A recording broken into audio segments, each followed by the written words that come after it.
I moved to my dad's when I was 10, and I didn't know anyone in the area except for the family my dad was friends with. A single mom with 3 kids. Luckily, there was a girl a couple of years older than me. I was 12 at the time I met her, and we got to know each other a little over the years. We weren't close, but ended up having the same friends.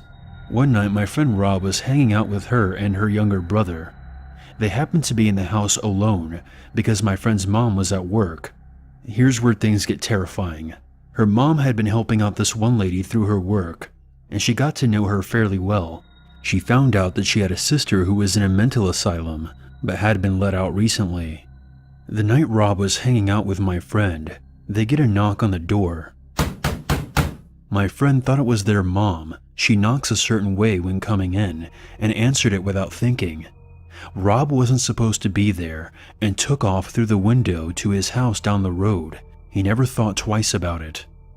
It wasn't her mom, it was the sister of the lady her mom was helping, and she figured out through talking to her sister where the family lived and her mom's working schedule.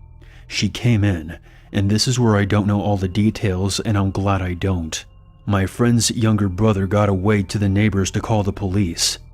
The lady brutally murdered my friend a week from Christmas, decapitated her, and left her body naked in a bathtub. I think they found her head in the Christmas presents, but I don't know for sure. I wasn't allowed to go to her funeral.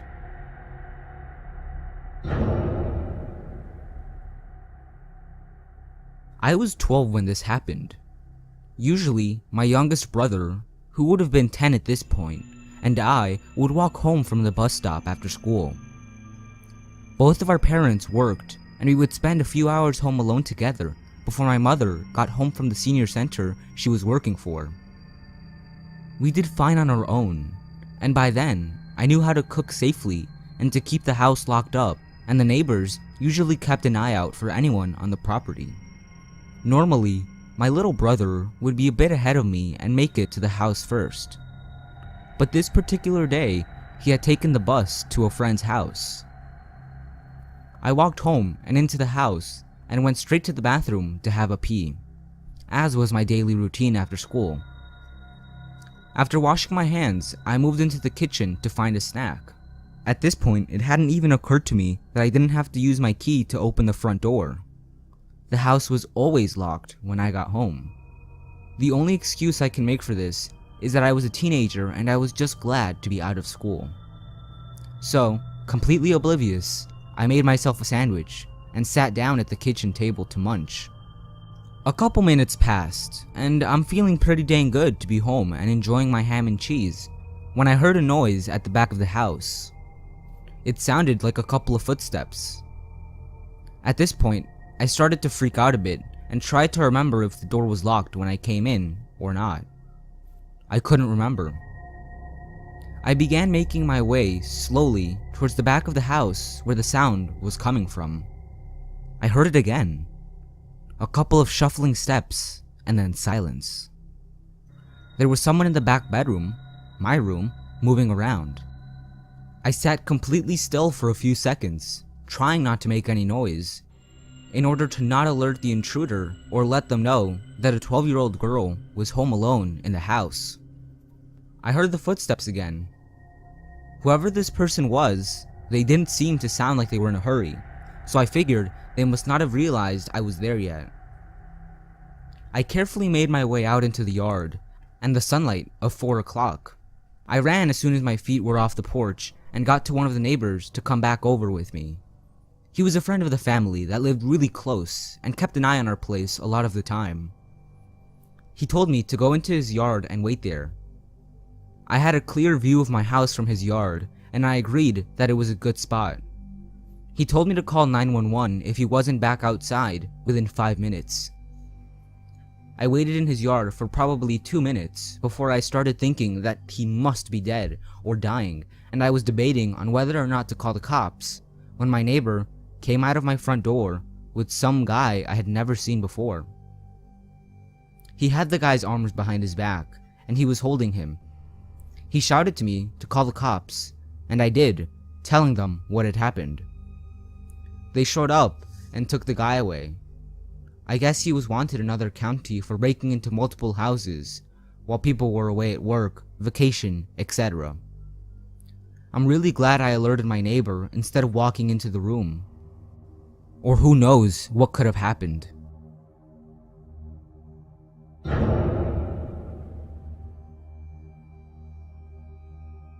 So when I was around 9 to 10 years old, I used to play football on a local team who had their outdoor practices not far from where I lived.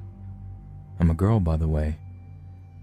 Because it wasn't that far away, me and a friend who was on the same team used to take our bikes there together. The easiest way to get there is to go on the long walking track that for a long time ago used to be where the trains went, but they later took away the train tracks and put cement on the ground. So today it's a long walking track that many dog owners love to use when walking their dogs. There are some parts along the track that has like small woods, but there are mostly houses, so you feel quite safe when you walk there at night. It is always lit up with a strong light, so you can see at least 50 meters ahead of you with no trouble. So one night, at almost 8 p.m., me and my friend were riding our bikes from practice. I have no memory of what we talked about, but just that we laughed and joked around. We were about to turn down from a sidewalk onto the long walking track, and we saw a man who came walking from the direction we were heading. I remember how slowly he walked, and how he kind of looked off, like something wasn't quite right with him. He stopped just in front of us and just stood there, looking at us. And because it was a small uphill, we had to jump off our bikes so we could get up safely on the walking track without falling off our bikes. But he was blocking the way. I remember how quiet it got between us and how big his eyes looked when he followed us with his gaze. When we passed him, it felt like he wanted to grab one of us, so we quickly jumped back on and continued. In the corner of my eye, I saw how he turned around, facing our way in the same direction he just came from, and then started walking behind us. It just seemed so weird, but I wasn't scared at that moment, just very uneasy. I should mention it was just us three, no one else. My friend had also noticed how weird the man acted and told me we should go a little bit faster. So that's exactly what we did. We both looked back after speeding it up a bit and could see to our horror how he'd started half walking and half running behind us with his eyes nailed on us. "Faster!" my friend yelled and took off with me behind. I tried to keep up with her, but fell back a little bit. I was ready to pee my pants when I looked back to see the man with his long legs running like a maniac, aiming directly at me. I remember how she kept yelling, "Faster! Faster! Faster!" How she kept looking back when I no longer dared to because I was so scared. That was when two older women came from a sidewalk. We finally dared to stop. And when we turned around this time, the guy had thrown himself into the woods and was nowhere to be seen. My friend told me afterwards, after we had finished crying, that the biggest reason why she kept screaming was because he was just a few inches from grabbing my bike. I can imagine what he was planning on doing with the girl he managed to catch. Drag her down into one of the small woods and have his way. It just seems so odd that he took his chances with two girls at the same time. It sounds horrible to say, but I'm pretty sure my friend wouldn't have stopped if he got a hold of my bike.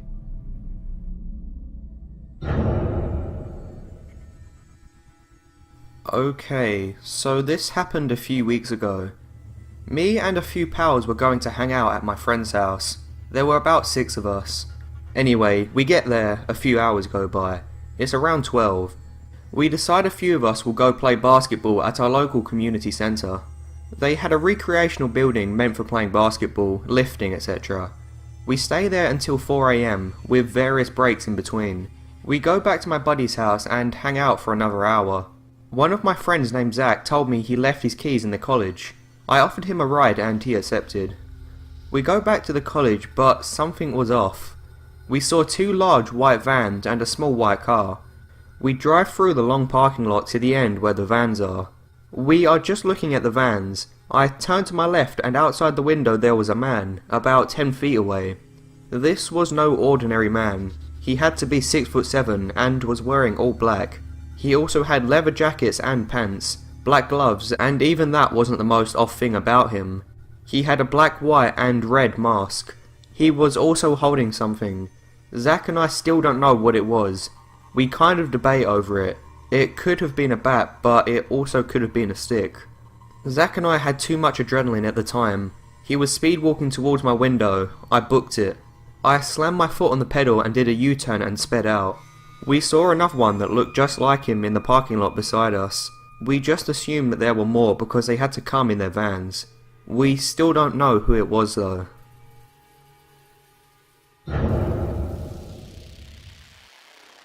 So this happened last night and I'm still freaking out.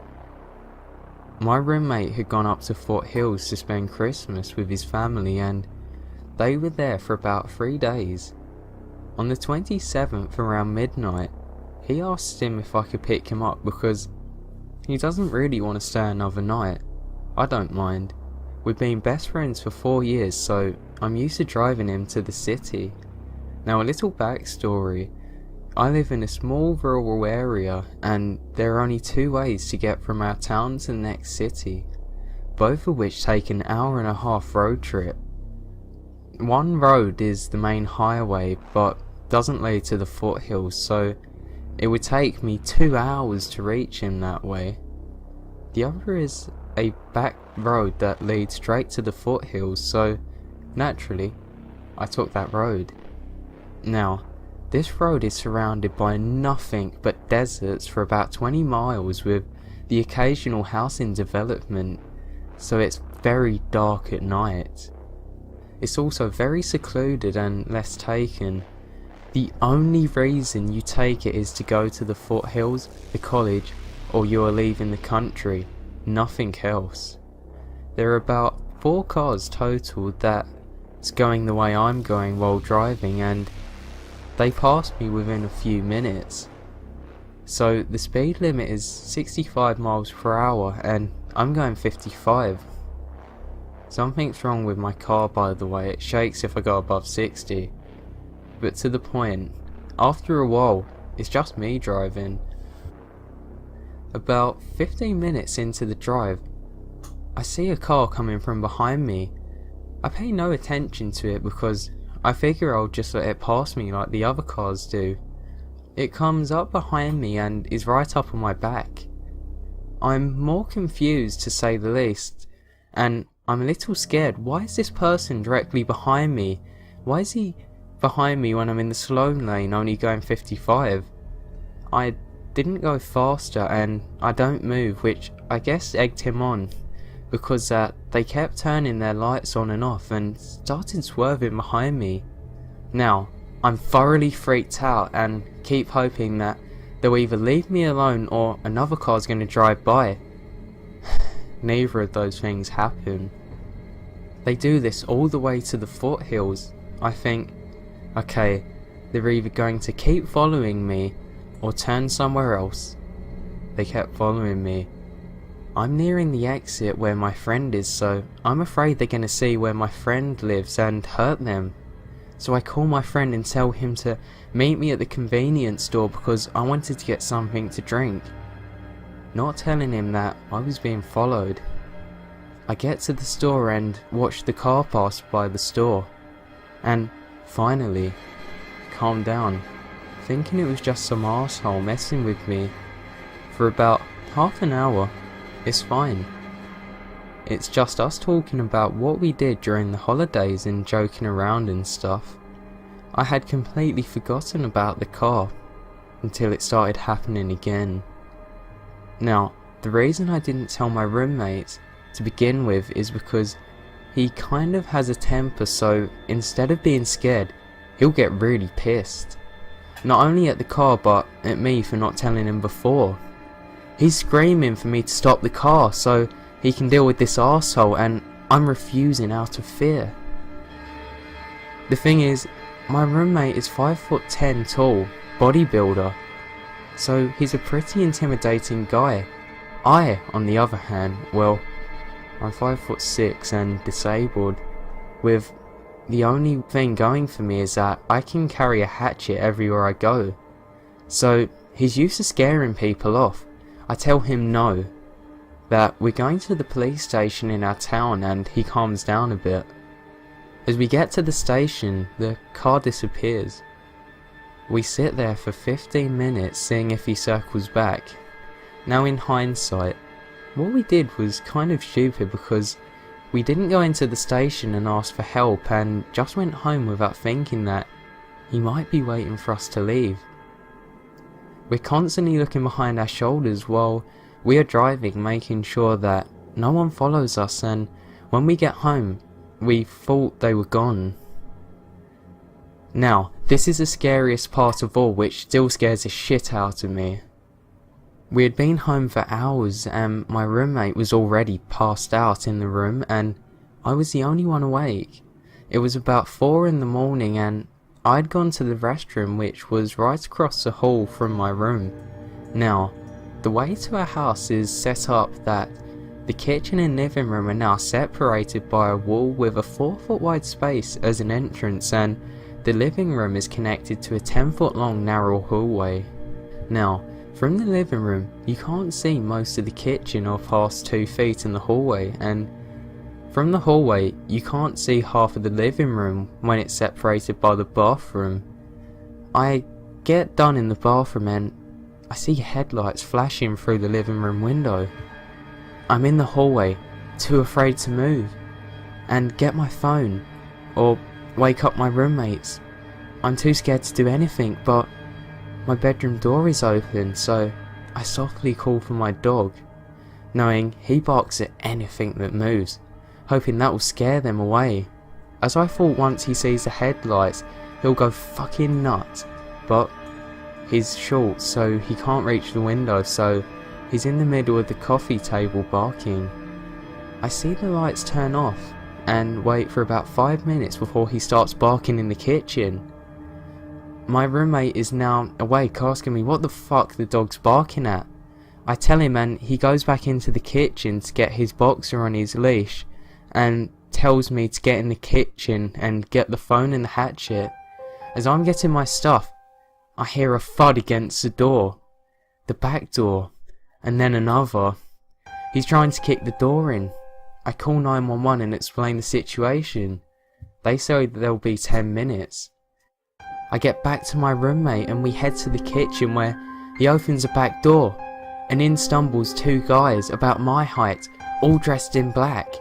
They look up at us and start freaking out because they've got 2 guys with 2 fairly large dogs. One looks like he injects steroids and the other has a hatchet. One guy is screaming, "This isn't her house. How did you fuck this up?" The other one is bawling his eyes out. Apparently, they were going to break into one of the guy's ex-girlfriend's house, what happened to be my next door neighbour, and kidnap her. The one guy got the wrong house and mistook me as the guy's ex because I had my hood up and he couldn't see my face. I have the same build as her, annoyingly. The cops arrived shortly after and took them. It was freaky and I hope this never happens again. I don't know what I would have done if they were really after us.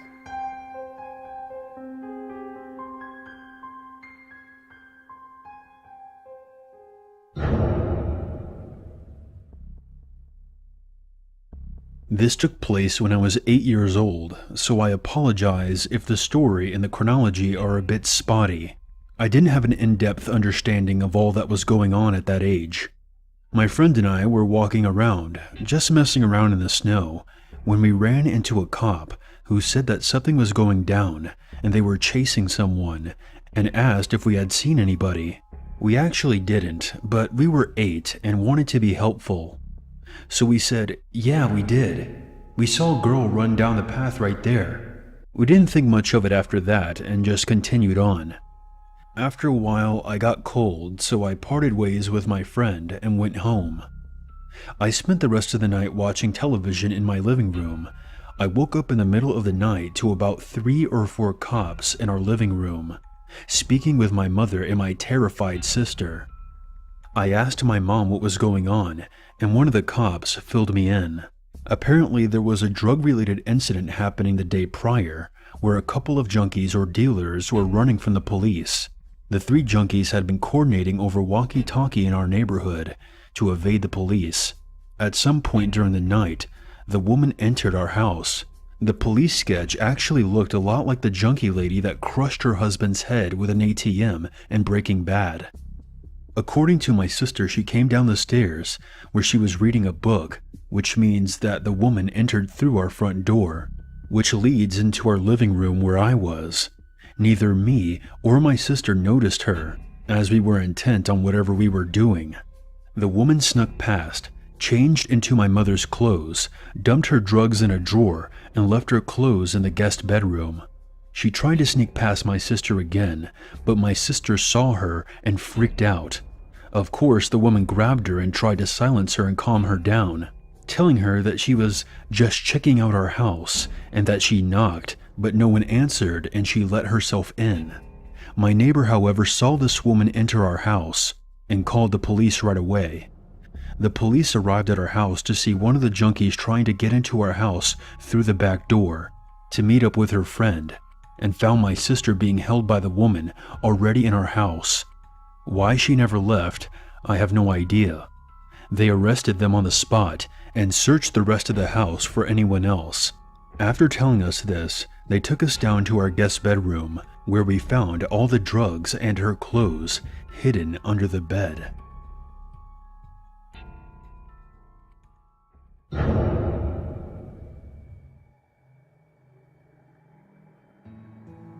I usually walk to work because I live pretty close and there's really no reason to drive.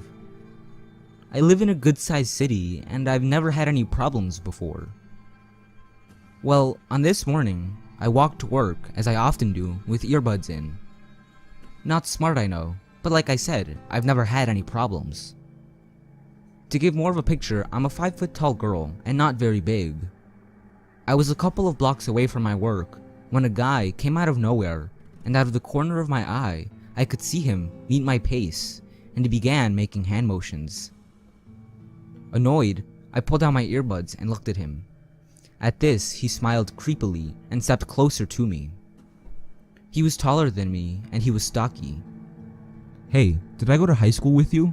he asked. I haven't been in high school in about 8 years. No, I replied, not showing any interest in him. "I'm pretty sure we did. I remember a pretty girl like you." He smiled, thinking he had just complimented me or something. "I went to a private school. I don't know you." I changed my tone to an annoyed one and rolled my eyes. I lied. I hadn't gone to a private school. I just wanted to get rid of this guy who was following me. I pulled out my phone and began texting my dad and sister, telling them that a guy was following me. They texted me back frantically, but since they weren't in town, there was nothing they could do to help me. "Do you have a boyfriend? Do you like that car back there?" he asked. I hadn't even noticed the black car that was driving slowly behind us. I felt my heart drop at the sight of it. In the car sat 2 more guys, and I was outnumbered. "I do have a boyfriend, and no, I don't like that car. It's a piece of shit." He didn't like my response at all. His face wrinkled, showing that he was annoyed with me. "Well, that sucks," was all he responded as he stepped closer to my side. My work was literally a few steps away, as I could hear the car getting closer.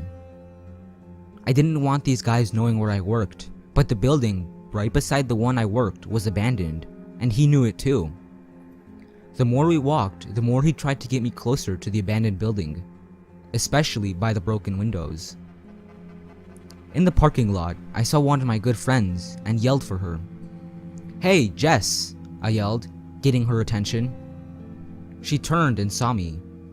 I must have looked a certain way, because Jess's face twisted in an odd way. "Oh, hey girl, your dad, Steve," fake name, was going to come by later today. My dad is rather well known in the city we lived in, even though he lived in the next city over. My dad and his family are not known in a good way. Though he and his family had a bad rep, they were good people, if that makes any sense. The guy that had been following me stopped dead in his tracks. I have to go now. He said. He struggled to get out as he hopped into the car, and after a few seconds, they sped off. If it hadn't been for my friend and her quick thinking, things could have ended very badly.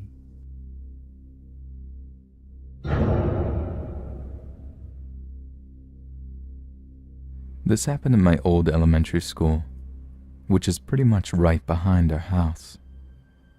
I was walking to go and get my brother, who's 11, to come back home as I approach the park.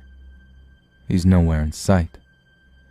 I start to get a little frantic because he's a smart kid and knows danger when he sees it, but is so friendly that he'll jump to any offer to go and play video games. So at the time, I'm thinking that he may have had a close friend that he is with, so I call my mom and let her know. She said that since a year ago, nobody we knew lived in our neighborhood, and we started freaking out. As I began to look around and ask people if they saw him, one kid knew who I was and told me that he was walking with a few older teenagers to a house a few blocks down. Naturally, I start sprinting to go and see where he went. He's a gullible kid, and I'm thinking of the worst. I end up finding the house he's at, and it's an absolute shithole. There were some teenagers in the vicinity of the house, and I asked what they were doing, and one told me they were delivering a package to somebody, and that somebody was the owner of this nasty house. I freaked out. I ran and drop-kicked the door so damn hard, I broke the door off the hinges, and I ran inside to save my brother. Luckily, he was playing video games as this fucker was watching him. The man was a fat, sloppy, greasy-looking guy, the type of guy that runs a butcher shop. I immediately start yelling at my brother to get up and leave. Now I'm a big guy at 6'1" and 250 pounds, a former collegiate fullback, and as soon as I finished yelling at my brother, I get this by the neck and lift him against the wall, Michael Myers type of way. I get the guy to spill the beans and found out the situation and what happened. My brother told me that these teenagers came up and said that they knew who I was and invited my brother over to play video games. This man paid these kids to find a little boy to bring to his house so he could fondle them and sexually assault them. Possibly kidnap, or worse. I've never been so angry or scared at the same time in my life. I called the cops, and they arrest the man on charges of abduction and is now in jail. This happened 3 days ago, and I don't know how I could live with myself if my brother was killed right before Christmas time. Please watch over your siblings whenever you can, and stress to them the fact that you don't ever do anything without parental admission. That man is so lucky he didn't die, but I have too much of a future to murder a miserable, sick man like that. Greasy fuck. Let's hope you don't ever meet me again.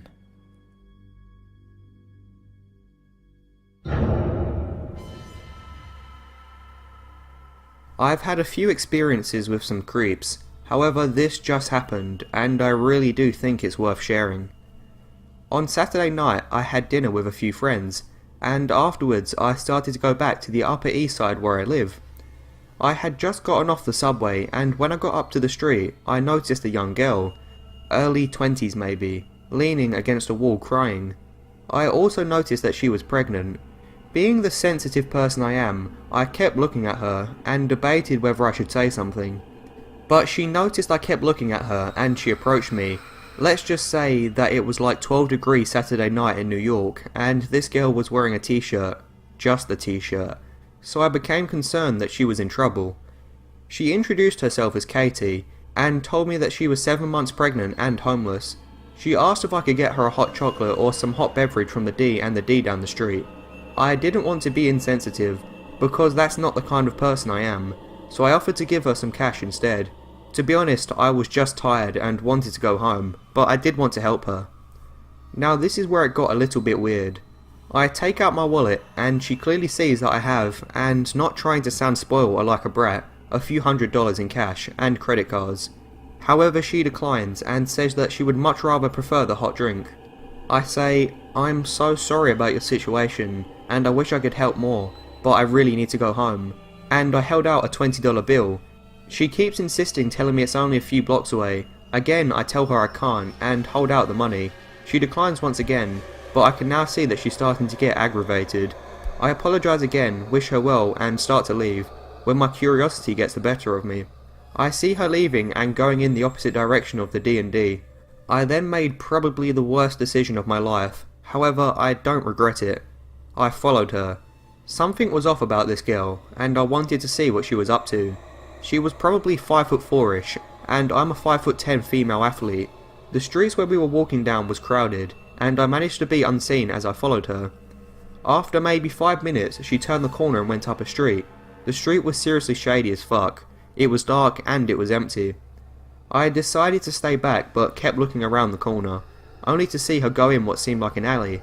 I slowly walked to where the corner of the alley was, and carefully looked to see Katie with 3 men and another girl talking. They were at the far end of the alley, so I managed to be unseen. There was what looked like a van. I couldn't tell, but it looked like a small unhauled van. I listened to their conversation and made out a few things they said, like, next time, go out in the freezing cold wearing a t-shirt. It didn't work with the other girls last night either. Then I heard a man's voice say, you need to be more convincing. Then she yelled back at him saying, I'm wearing a fucking pregnant belly, how much more convincing could I fucking get? I then carefully peek around the corner to see Katie take off the fake belly she's wearing, and at that moment my heart sank. I almost fell into a trap. I begin to walk away and relaxed a little when I get up to a crowded street. When I walk home, I called my friend and told them what happened. He grew up in the city and he told me that he's heard of people who do stuff like that. But I don't know why they wanted to rob me, because if that was the case, why didn't Katie take my wallet when I took it out? I walk past that area almost every day and I have never seen her since. I don't know what their plans were, but I certainly don't think they were positive. So to Katie and her cult, club, or whatever it was, let's not meet again. A bit of a background story. This happened in the summer, and I believe I was about 12 at the time. I was staying in a hotel in a fairly large city with my mum, my younger brother. We were visiting our other extended family, but chose not to stay in their house. My brother is younger than me by a decent amount, so I usually get told to keep an eye on him. On the day we arrived, my mum told me to do just that while she checked up in the hotel to get our card. So, my brother and I sat down on the couch in the lobby. We relaxed a bit. We were sitting and a man in his mid-40s walked by into the hotel. The couch was facing the hotel doors, so I got a look at him. I remember that he was very average.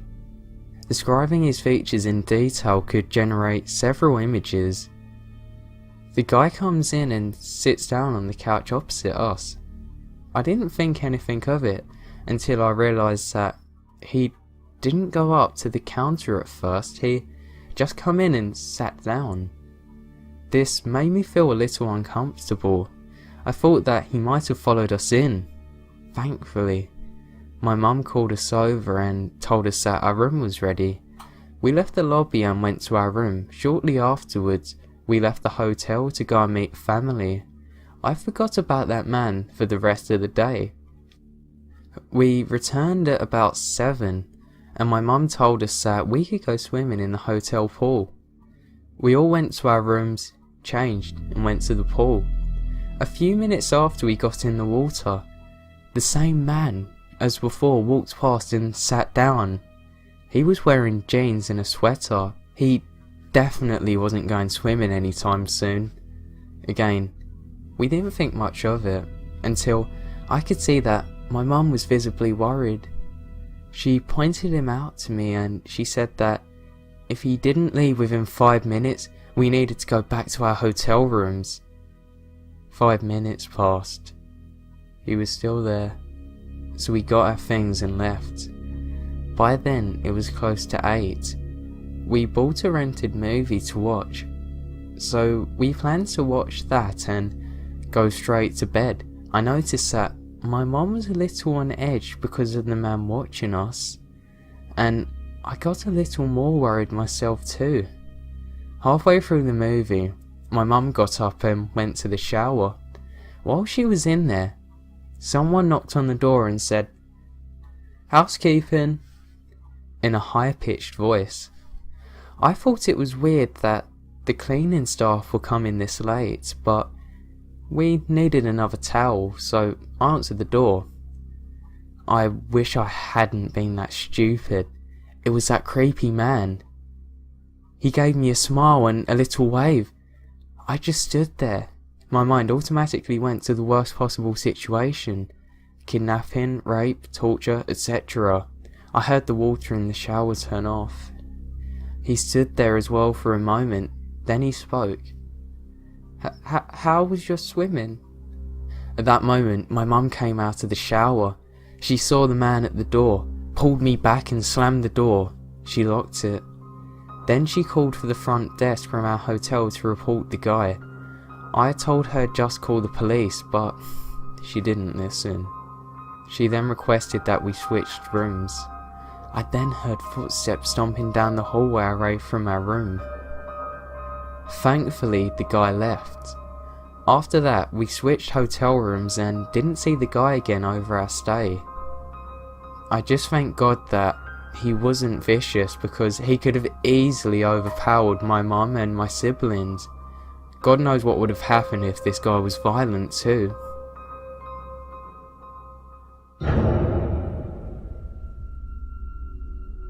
Just to clarify, I'm 5'7" and a 14-year-old female. This encounter took place when I was 13. I live in a very quiet village in Scotland, and this town has never had a kidnapping problem before that I know of, so I wasn't exactly prepared for this encounter. My parents asked me to run to the store for some essentials like milk and bread, etc. So I start walking the half-mile or so down to town. Since I am a really paranoid person, I normally keep a good eye out on my surroundings, and I notice something is off. A black minivan is driving slowly behind me. I'm too afraid to turn around to see the driver, but I pick up my walking pace. When I do, they start driving a little faster. In my head, I'm screaming, "I'm gonna die! I'm gonna die!" I finally make it to the store parking lot and practically sprint for the front doors. I probably looked like an idiot, but when you think you're going to die, you run pretty fast. I talked to one of the cashiers, who was a very nice young lady who looked to be in her early 20s. I told her I thought I was being followed and pointed to the vehicle so she could get a good look at the plate number. She said that the staff would look out for me. That made me feel a little bit better, and I made my way to the dairy aisle. I was scanning for the cheapest milk when there was a tap on my shoulder. I turned around to see a 6'2", middle-aged man that had greasy black hair and was wearing a tracksuit. "Hey there, I just wanted to say that you're really beautiful. Very pretty." He took a few steps towards me. I, being a person who really hates human interaction, started to cry silently. The tears were just spilling down my face with no sound. He takes this opportunity to say, "Now, stop crying. I don't want that gorgeous face of yours all wet. You and me should go down and have a drink together. What do you say? I was so scared at this point, but that's when I heard the cashier's voice coming from behind him, asking him what the hell he was doing. Oh, well, I'm just asking my beautiful girlfriend if she wants to have a drink at the bar, that's all. I look up to the lady and say, I'm 13. This is where she threatens to call the police. He backs off and says that this has all been a big misunderstanding and he thought I was older. He then turns and runs out of the store. The lady, whose name was Rachel, helped me gather the rest of my items since I was in a panicked state. She then called the police and told them the guy's license plate number and called my parents to inform them that they should come pick me up. I gave her my mom's number. I brought her a box of chocolates the next day to say thank you.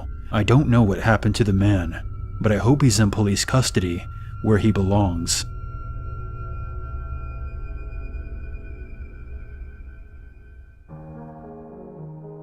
What's up everyone, Unit 522 here, and I hope all of you enjoyed today's video. I want to thank my friends Wormy Horror, Let's Read, That Creepypasta Guy, and Insomniac for joining me in today's mega collaboration video. I'll leave a link to all their channels below in the description so you guys can check them out if you haven't done so already. Also, I want to let you guys know that my friend Furigen has just released a new video on his channel that features, get this, Unit 522, the character, in a live-action video. Me and him have been coordinating this project for about a month, and I think it turned out great. So I hope you guys also check that out as well. It's one of the more unique collaborations that I've been a part of, and I'll leave a link to that video in the outro sequence so you guys can check that out as well. Just want to thank you guys so much for sticking with me. We just hit 54,000 subscribers, and that's really fucking awesome, I gotta say. Be sure to share, rate, comment on this video, and stay tuned for more content coming really soon. And you guys know that I'm not bullshitting you. I put out almost every day, and I do it for you guys because I love you guys, and you guys are fucking awesome. Thanks again for watching, and all of you guys have a great weekend.